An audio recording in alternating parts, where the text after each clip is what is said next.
ಈಗ ಬೆಂಗಳೂರು ಸಮೀಪದಲ್ಲಿ ಮಾಗಡಿ ರಸ್ತೆಯಲ್ಲಿ ಎರಡು ಕ್ವಾರಿಲಿ ಕುಸಿತ ಆಗಿದೆ ಅಂತ ಹೇಳಿ ವರದಿ ಬಂದಿದೆ. ಸುಮಾರು 6 ರಿಂದ 7 ಜನಕ್ಕೆ ಮಣ್ಣಲ್ಲಿ ಮಣ್ಣು ಕುಸಿತಾಗಿ ಸತ್ತಿದ್ದಾರೆ ಅಂತ ಹೇಳಿ ಮಾಹಿತಿ ಬಂದಿದೆ. ಒಂದು 2 ಬಾಡಿ ಸಿಕ್ಕಿದೆ ಅಂತ ವರದಿ ಕೂಡ ಕೊಟ್ಟಿದ್ದಾರೆ. ಮಿಕ್ಕಿದ ಎಂಟೈರ್ ಟೀಮ್ ಎಲ್ಲ ಈಗಾಗಲೇ ನಮ್ಮ ಪೊಲೀಸ್ ಅಧಿಕಾರಿಗಳು, ಮೈನ್ಸ್ ಜಿಯಾಲಜಿ, ನಮ್ಮ ಡಿಸಿ ಎಲ್ಲ ಕೂಡ ಸ್ಥಳಕ್ಕೆ ಧಾವಿಸಿದ್ದಾರೆ. ಬ್ಲಾಸ್ಟಿಂಗ್ ಏನು ಆಗಿಲ್ಲ ಅಂತ ವಿಚಾರ ತಿಳಿಸಿದ್ರು. ಸೊ ನಾನು ಈಗ ಮಧ್ಯಾಹ್ನದೊಳಗಡೆ ಅಫಿಷಿಯಲ್ ಆಗಿ ರಿಪೋರ್ಟ್ನ ತರಿಸ್ಕೊಳ್ತಾ ಇದ್ದೀನಿ.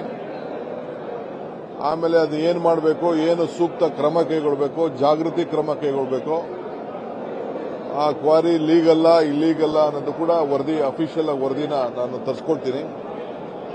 ಆಮೇಲೆ ಅದಕ್ಕೆ ಯಾವ ರೀತಿ ಕ್ರಮ ಕೈಗೊಳಿಸಬೇಕು ಅಂತೇಳಿ ತೀರ್ಮಾನವನ್ನು ಮಾಡ್ತೀನಿ. ಯಾಕೆಂದ್ರೆ ಯಾವುದೇ ಕ್ವಾರಿಗಳು ನಡೆಸಬೇಕಾದ್ರೆ ಅವ್ರದೇ ಆದಂಥ ಒಂದು ನಿರ್ದಿಷ್ಟವಾದಂಥ ನಿಯಮ ಇರ್ತದೆ.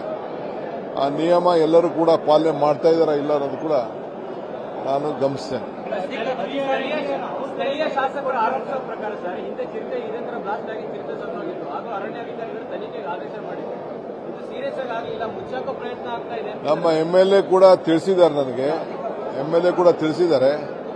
ನಾನು ಅಫಿಷಿಯಲ್ ಆಗಿ ನಾನು ರಿಪೋರ್ಟ್ ತರಿಸ್ಕೊಂಡೇ ನಾನು ಮಾತಾಡ್ತೀನಿ.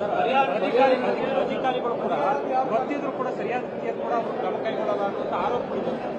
ನಾನು ತಿಳಿಸ್ತೀನಿ. ನೋಡಪ್ಪ, ಎಷ್ಟು ಜನ ಸತ್ತಿದ್ದಾರೆ, ಏನಾಗಿದೆ, ಫಸ್ಟ್ ಮಾಹಿತಿ ಬರಲಿ. ಪರಿಹಾರ ಬಂದ ತಕ್ಷಣ ಯಾರು ಸತ್ತಿರೋ ತಕ್ಷಣ ಬಂದ್ಬಿಡಲ್ಲ. ಪರಿಹಾರ ಅದಕ್ಕೆಲ್ಲ ಪ್ರೊಸೀಜರ್ ಇದೆ. ಖಂಡಿತ ಯಾರಿಗೇನು ಪರಿಹಾರ ಕೊಡಬೇಕು ಕೊಡೋಣ.